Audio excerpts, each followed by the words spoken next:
I'm the Wolfman here for Barefoot Bushcraft, and I want to thank you so much for tuning into this video. So here today, we're here to talk about the Polish aluminum Canteen. It is genuine military surplus from Poland. It is solid aluminum. If you're concerned about aluminum, or it's like a big thing that you don't want to, use an aluminum can, just look elsewhere. There's lots of other options out there, on the market. But this one is from Poland. It's a really cool piece. So let's take a closer look at it, see maybe if it's the right canteen for you. All right, so here's what the canteen looks like.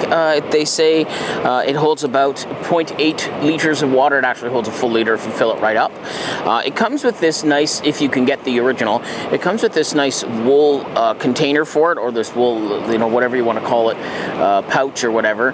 And the cool thing is with wool is, as many of you know, wool has a lot of really amazing properties. If you watch old, like Western movies, all the old canteens in the West or whatever the cowboys used to use, all had little wool lining or wool container things on the outside. Sometimes they were actually attached to the canteen. The reason for that is simply because that wool has a really neat thermoregulatory property. If it was a really hot day and I were to dip this in water, just like if I were to dip a rag and put it on the back of my neck or whatever in the hot weather, it will actually keep the drink colder. So you can take this on a hot day, dip it in water, and it'll actually keep it colder, which is kind of a neat feature that's kind of been lost to time. We really don't talk too much about that today, unfortunately. So let's get that out of the container. The pouch itself doesn't come out very easily, but that's a good thing. You didn't want it to fall out. So to me, this looks like an engorged tick. I'll put a picture right there of what an engorged tick looks like, and you can kind of judge for yourself. At least in North America, that's what they look like. Anyways, so it has a flat bottom here, so you can rest it to put it on, a stove or whatever, and it has a flat back. So this is nice if you're carrying it on your hip. It's a bit curved, so it will rest nicely on your hip, or I guess it will sit that way. So a couple of features why I chose this. Now again, like I say, they are aluminum. It actually stamped right on it, 99-point-something% aluminum. I don't know if the camera will pick up the lettering there, but you can see it says 99.9% aluminum. And on this side here, of course, it has the date. This one is from 1981, I believe it's actually written on it. So it's about 40 some odd years old. So it's in pretty good shape. Now they do dent easy, and that's because, of course, they're aluminum. If you drop it when it's full or whatever, it's going to dent. But that's just the quality of aluminum. So they are a little lighter, of course, than stainless steel.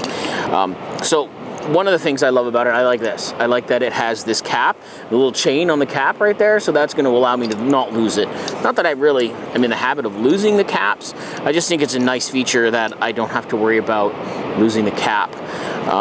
The other feature I like is it has a very nice large round mouth. You can see right inside it. A lot of the American surplus ones, they have a very small mouth on them, so you can't actually see inside, although you can taste it when they're moldy, but you can't see the mold.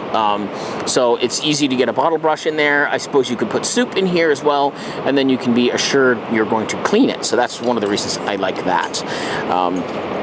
So yeah, all in all, it's a good container right there. It's got a nice little rubber gasket in here, so you can replace that. I guess you could go to a local hardware store if you buy one that doesn't have it, cut it, and patch it in there, so that keeps it nice and sealed. You can scrub that and get it nice and clean if you want to do that. So all in all, a good piece. I really like it. It's kind of old-fashioned looking. That's actually why I bought it. History of these, of course, these were designed very similar from the end of World War II, so from the 1940s all the way up to the 1990s. They were the exact same container.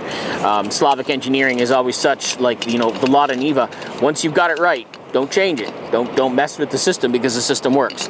And that's how these were built. So they're engineered well. They're engineered to last. Obviously, this one's 40 years old, and it's still in really, really good condition. If you really are crazy about it, you could get it, polish it all up, I guess. But like I say, and it comes with the original wool thing here, the little wool pouch that thermoregulates the material inside really, really nicely. So again, I guess you could put soup in it if you wanted to put soup in it. The only concern, like I was saying, is for some people a little bit weird about the aluminum, and that's okay. Right? If you don't like aluminum, there's no problem with that. If you don't have a problem with it, then it's a great canteen. So that's how it fits. On the back, has these nice little clips. If you are old school bushcraft and you want to put like a sash across your chest, you could attach it to these. You can attach this to equipment. They are spring loaded, which is kind of nice. I'm going to guess by their condition, they're probably stainless steel, since they're in really, really nice shape for being 40 some odd years old. It's got a nice little tie on it. You can put the tie on it. keep it nice and snug. Not that it comes out easily anyway. And that's the Canteen. So it's kind of cool. I like the olive color. Of course, it's my favorite color. So no complaints with that. Nice little thing. Available from Poland in the surplus market. And yeah, that's about that. Like I said, acquisition can sometimes be a thing with these, simply in that, you know, it is from Poland. So if you're in North America, you're going to have to find them usually from a European retailer and have them shipped overseas, which can take some time. But if you like them and you like that style and you like this idea, it's a really great tool. The odd time American surplus stores or Canadian surplus stores will carry them. But yeah, I really love it. It's kind of a neat little thing. It's part of my heritage. Of course, I have Polish in most of my heritage, so that's that. As usual, I want to thank you so much for tuning into this video. If you want to visit us online, barefootbushcraft.com, right there. And if that's not enough for you, you can go onto our Instagram page, right there. And then, of course, you can follow us on Facebook, right there. Again, thanks so much for watching. I'm the Wolfman for Barefoot Bushcraft. Please consider subscribing.